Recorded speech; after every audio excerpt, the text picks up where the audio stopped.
Ujat amahoro y'Imana akomeze kubana namwe inshuti bakunzi ba Eagle Stamina TV. Uyu munsi rero tukaba tugiye kunyarukira mu mujyi wa Kigali. Mu mujyi wa Kigali rero umustari twakunze wamamaye twese tukamumenya turi beshi, nta wundi ni Uwihoreye Jean Bosco aka Ndimbati Deo, ndetse n'andi mazina yakoresheje cyane ubwo yakinaga filime, by'umwihariko akaba yaramenyekanye muri filime y'uruhererekane ica kuri YouTube, nta yindi ni Papa Sava. Akaba afite ikibazo gikomeye cyane ubu ngubu hagati ye n'umukobwa witwa Akabahizi Firidausi, rukaba arwambikanye. Gusa uyu Uwihoreye Jean Bosco yemeranya n'uyu mukobwa Akabahizi ko babyaranye abana ab'impanga. Uyu Akabahizi aravuga ko ubutabera akeneye ari ubw'abana, naho ngibyo kuba yaratewe inda afite imyaka 17 y'amavuko byararangiye.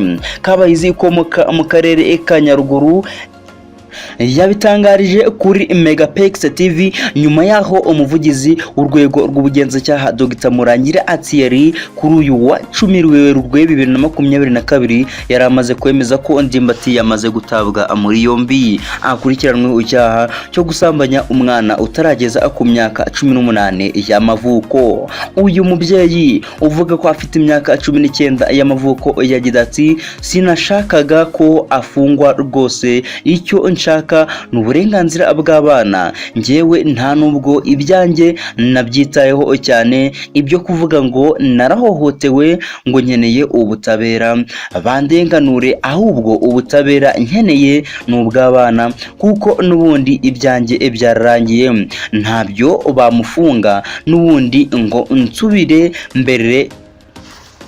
nsubire uko narimeze cyangwa se nsubirane ubukobwa.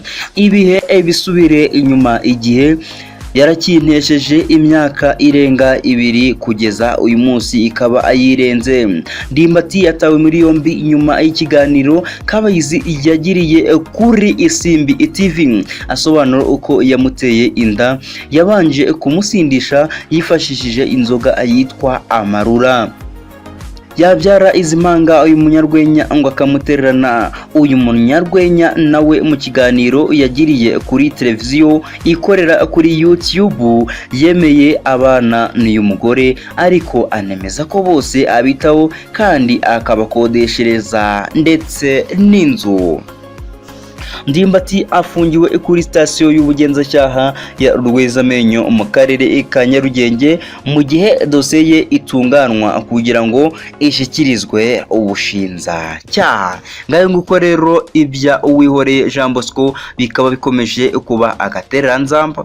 Gusa ari ubwa mbere ubonye video zacu, byabyiza kandi subscribe ukamanuka gato gakanda kunzogera kugira ngo utazigera ucikwa n'ibiganiro, amakuru, ibyegeranyo, inkuru byose tuba twaguteguriye 5 kuri 5 kandi byuje ubucukumbuzi burimo n'ubuhanga abuhambaye. Hasta la vista.